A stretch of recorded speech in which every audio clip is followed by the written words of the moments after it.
Good morning, everyone, and welcome back to Cover to Cover. You're here with me. I'm Morgan. Andrea. And Mo. It is Wednesday, May 31st, and thank you again for tuning in to another episode of Cover to Cover. There's always so much to talk about in the world of books, so let's dive in. I believe we're going to start with a question, right? Yes. So we want to know, do you have a favorite genre of books? What type of books do you tend to read? And are there certain types that you avoid? Let us know in the comments section. And guys, what about you? I know for me, my favorite genre of books tend to be kind of fantasy adventure novels because I really like my books to take me somewhere. But I also really like comedy nonfiction, a la David Sedaris or Bill Bryson, that kind of sort of thing. And Morgan, I know you love mystery novels, and I do. Totally agree. I'm a big mystery novel fan. Yeah. Awesome. I definitely love romance. If it has any element of romance, I can get through it, even if it's the darkest book, but there's like a little light and there's a little spark between two characters. I can't put it down because I have to see them come together in the end. Yeah, everyone knows I love romance novels because I have read every single Nicholas Sparks novel. Wow. But you know what else I found that I really liked? History and books on novels on war. My husband has recommended some, and I can't put them down, which has really shocked me. I'm not a history buff, but I really enjoy those books. I'd have to say that's something I avoid because I have a whole military family, and my brother is currently in the Army. He's a West Point grad, and so he's serving his time, and I don't know, that just makes me so nervous. I have to put those down. Yeah. And I don't so much read war books just because I read some in school for like assigned reading, but I don't do that anymore, but I do really like history books or like historical fictions because I really like drama, and if it can be about Marie Antoinette, I'm kind of on board. All right, fair. Yeah. Awesome. So let's talk a little bit about what is new in the world of books. Today is celebrated writer Walt Whitman's birthday. Happy birthday, Walt! Happy birthday, Walt! He was born on May 31st, 1819. From 1850 to 1855, he worked on Leaves of Grass, which became an American epic still revered today. In other news, on May 22nd, there was a tragic bombing in Manchester, England. After an Ariana Grande concert, 22 people were killed and over 120 were injured. While this tragedy has shook the world, a poet's words have brought a voice to those at a loss for words. Tony Walsh's This Is the Place poem was read at a vigil for the victims of the bombing and has become the heart of healing for all. Jeanette Winterson wrote in The Guardian that Walsh's work gives us back the words we need. Manchester's creative community has come together to create a book based on Walsh's moving words, and all proceeds will benefit the victims of the terrorist attack. Writers, illustrators, and photographers are currently working underway to bring that book to life.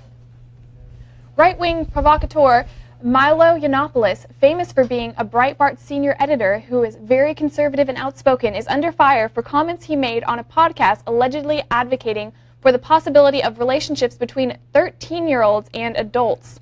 He is being touted as a pedophile, and the backlash has caused him to lose a book deal with Simon & Schuster.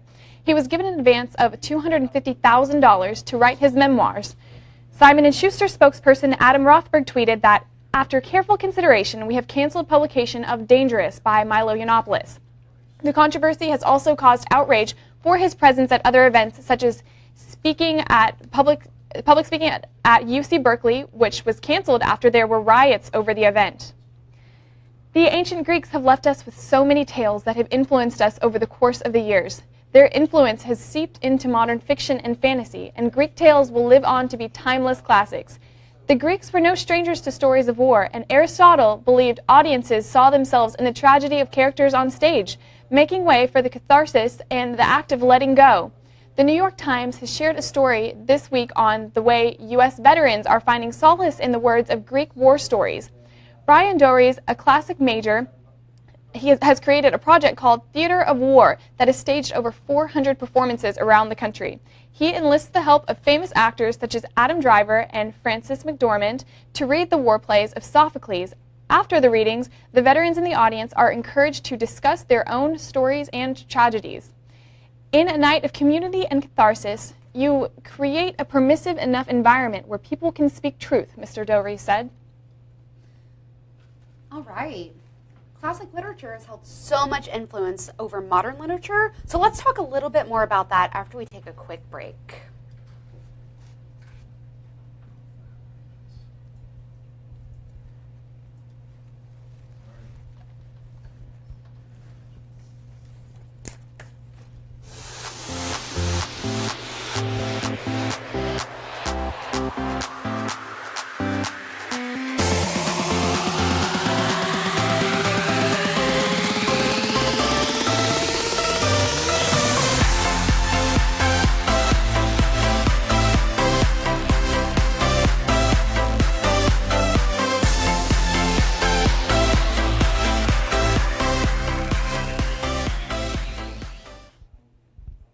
So, we discussed one story of the ways classic literature has been repurposed for modern day use through the Theater of War project, but we'd like to discuss some other ways that we've seen the influence of classics.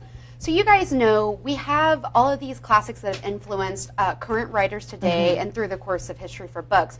And one of the most popular ways that I've seen that it happens is through this thematic idea of the hero's journey. So the hero's journey is really prevalent from the Odyssey and the Iliad and many, many ancient texts. And so we see that everywhere, right? I mean, almost every book is about a person's journey, right? Like Harry Potter, The Hobbit. Pretty much like all stories. So I thought it'd be cool if we could just talk about some other ways that we see that. We were just talking about Neil Gaiman, Morgan. Yes, yeah. I mean, The American Gods. We cannot forget this one. This is a blend of Americana, a fantasy, and various modern and classical Greek myths. And so in this book, what I find really interesting is that as some traditional gods begin to die, new gods rise up and people begin to worship them. And this is a great theme, especially in our culture when you might say some people worship media or technology or the internet, their computers, whatever it may be. So this is a really great story, which of course has been turned into a show, right? Yeah, it's on Starz right now. It's a really well-received story, and Neil Gaiman is such an American classic. If you guys haven't had a chance to read American Gods, you really should. Yes. He also recently came out with the book Norse Mythology. That's right. Which is literally kind of just a retelling of lots of mythology and mythos through his perspective. I haven't got a chance to read that book yet, so I can't comment on it. Yeah. But it is on my to-be-read shelf, and I can't wait to get to it. Awesome. One of my favorite ones is Bridget Jones' Diary, which is based off of Pride and Prejudice. Have you guys read that? Yes. Yes, but This is so close to my heart. you know, when you told me that recently, I at first I was like, really? I didn't know that, but now I see it. Yeah. I mean, like the main character, his name is Mr. Darcy. That's right. Yeah. I thought it was a coincidence. And Colin Firth, who plays Mr. Darcy in the Bridget Jones movie adaptation, was also played Mr. Darcy in the BBC Pride and Prejudice. Yeah. So the lady who wrote Bridget Jones specifically wrote it with Colin Firth in mind. So it was really beautiful when he could bring that to the screen. Andrea and I are both huge Jane Austen fans, so we might be fangirling out over that a little bit. Yeah, absolutely. Absolutely. So Morgan, I think you had a little... Oh, yeah. So lots of great stories. Tell us some of your favorite Greek classics that have been turned into stories. We would love to hear that. Just put it in the comment boxes. But these are all great books, and I love hearing these recommendations because this is not really the genre I read. So I'm going to pick some of these up. And speaking of picking books up, now we're going to see what Tiffany's reading. Yeah. Tiffany, what's on your nightstand? Thanks, guys. Hi, everyone. It's Tiffany here. Okay, today we're talking about The Woman in Cabin 10 by Ruth Ware. And holy cow, what a page turner. So I teach my daughter that when she picks up a book in the store or the library, she has to read the first paragraph. And if it's enough to make her keep wanting to read it, then it's totally worth getting the book. Just kind of like when we go to have Mexican food, I judge it by the queso, and when we pick out new books, I judge them by the first paragraph. So the importance of the first paragraph is something my writing coach really made sure I understood. And when I opened The Woman in Cabin 10, I was totally mortified and completely interested. But this first paragraph was kind of a prologue, you know, in the italics. And so I wanted to flip ahead to the real first paragraph in chapter 1, and again, I was not disappointed. It launches right into the scene. I knew exactly how the main character feels. I knew what it looked like. I even had an idea of how it smelled. I'm there, I'm in it, I'm with her, and I'm dying. I feel her terror. I'm totally petrified. I know better than to read this alone at night, but I can't help myself, so I keep reading. The author, Ruth Ware, she paved her way in the writing community with psychological crime thrillers. Her debut thriller was In a Dark, Dark Wood. The Woman in Cabin 10 is her follow-up novel, and The Lying Game comes out next. So The Woman in Cabin 10 was named by Washington Post as one of the best mysteries and thrillers of 2016. Entertainment Weekly put it on their summer must list, and even Oprah.com put it on their summer book guides. Reese Witherspoon called it an edge-of-your-seat thriller set on the most beautiful yacht in the world, full of great characters and twists. The author, she's a cool chick. She grew up in Sussex, and she studied at Manchester University and is now in London. She's worked as a waitress, a bookseller, a teacher of English as a foreign language, and a press officer. So let me give you a little more about what's going on in the book. This comes right from the author's website. She says, when travel journalist Lo Blacklock is invited on a boutique luxury cruise around the Norwegian fjords, it seems like a dream career opportunity. But the trip takes a nightmarish turn when she wakes in the middle of the night to hear a body being thrown overboard, only to discover that no one has been reported missing from the boat. How do you stop a killer when no one believes they exist? So good. So did I give you enough about this one to make you want to read it? Be sure to wait for the end of the show because we're dropping the price of The Woman in Cabin 10 to only 99 cents for a short time after the show. So that's it for me, guys. I hope you'll enjoy reading this week, and stay tuned for our next episode of Cover to Cover, where I'll be reviewing another bestseller. I'm Tiffany Harlick, and this was What's on My Nightstand. Thanks so much, Tiffany. So let's get back to some classic books. So here we are to talk about 9 top classic books that we love. So Morgan, why don't you start us off? All right. So it was really difficult to just pick 3 classics to recommend for you, and we didn't want to be redundant, so we all picked 3 different ones. So the 3 that I've chosen for you today are A Midsummer Night's Dream by William Shakespeare, Wizard of Oz by L. Frank Baum, and A Wrinkle in Time by Madeleine L'Engle. So A Midsummer Night's Dream is a great Shakespeare if you have not read or experienced much Shakespeare, because it's a really fun adventure sort of book that can get you into this beautiful world that's very floral and adventurous, and there's a lot of romance and mystery and a lot of people sticking their nose where it doesn't belong. So it's a really good comedy to follow along with. I find it to be one of the easier Shakespeares. Are you guys familiar with Midsummer Night's Dream? It's been a while, but yeah. It's my favorite play to see, and though Shakespeare wrote plays that are meant to be seen and not read, modern day we do a lot of Shakespeare reading, and I think it's a really important part of literature to understand and to delve into.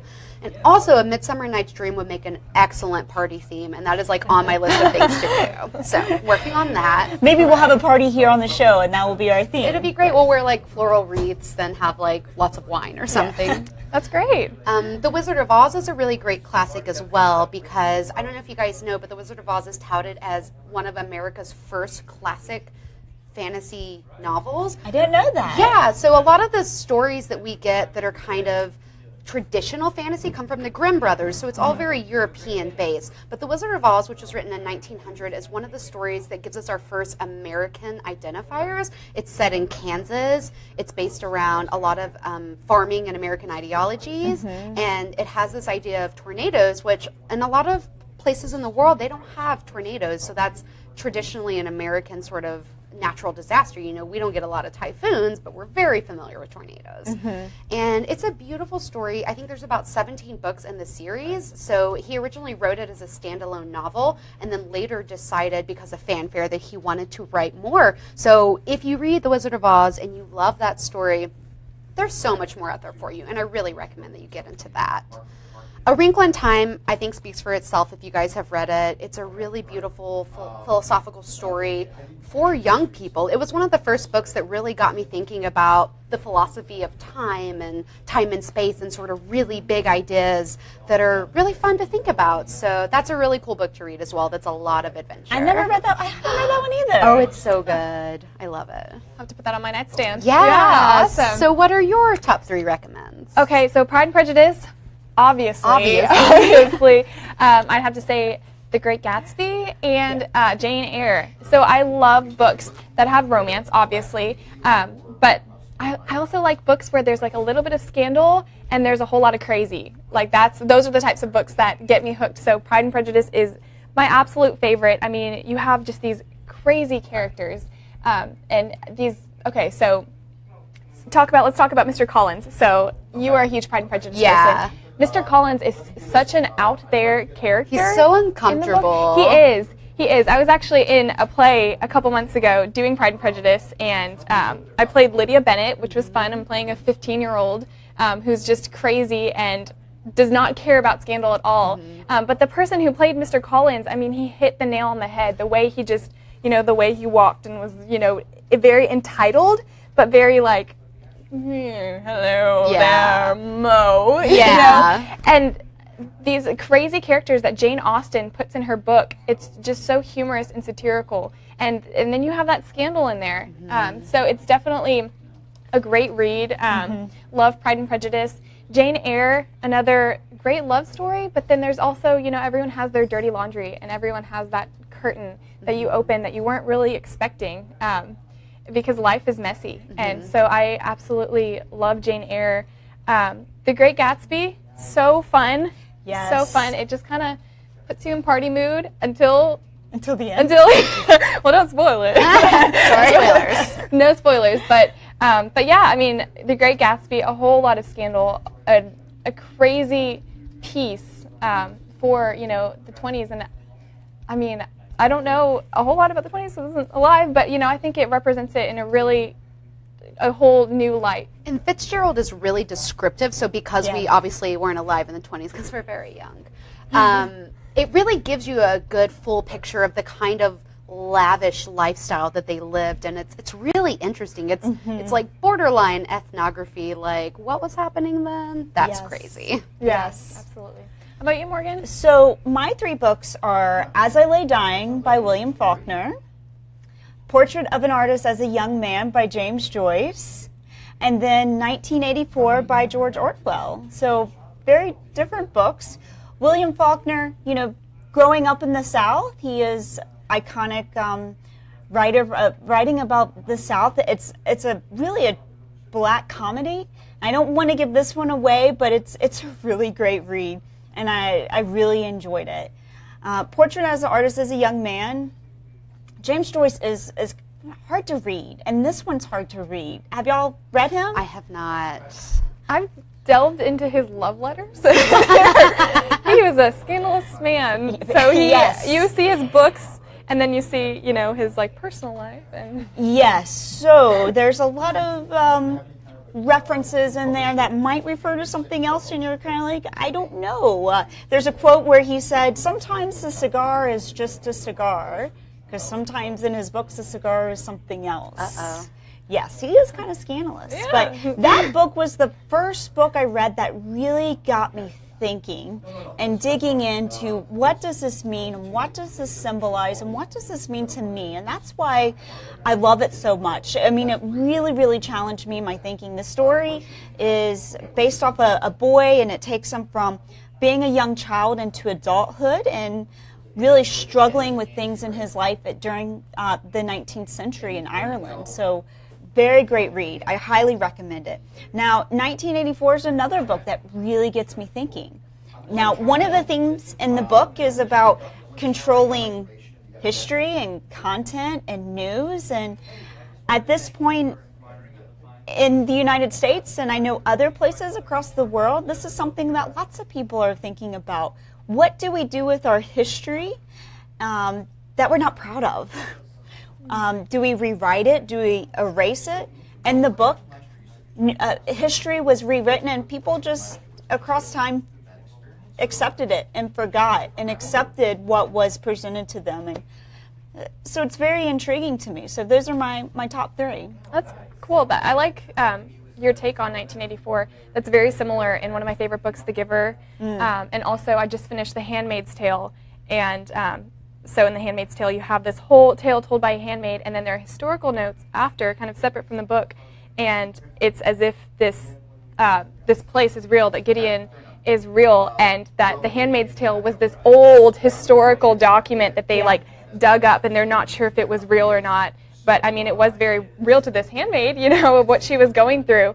But yeah, over time, you do forget history. So that's a really awesome take. I like that. Yeah, and I love that a lot of the books that we mentioned go on reading lists for young people up through college. I mean, Faulkner is a really important author that a lot of college students explore, especially in the South. So thank you for sharing those. Yeah, there's many of these I feel like I need to reread. Yeah, my list is just getting longer. Yeah. So I think it's that time of the show again, though, where we're going to give away some T-shirts. Oh, yay! Right. So if you guys would like to get a T-shirt, we have the women's V-neck and the men's crew cut. So please just share today's episode of Cover to Cover on Facebook, and then send us a message and let us know your details, the size shirt, and the style that you would like, so that we can get you exactly what you want. And your address, so we can stick it in the mail. Yes, of course. Be sure to share. All right, and also, of course, we will be having a flash sale at the end of this episode on Tiffany's book recommendation, The Woman in Cabin 10. So for 19 minutes, you will be able to purchase The Woman in Cabin 10 for just 99 cents. So be sure to get your copy today and let us know how you liked it. So thank you so much for joining us. We will be back with more book news and more book discussion on Friday, June 2nd. Be sure to tune in. Bye, guys. Bye. Bye.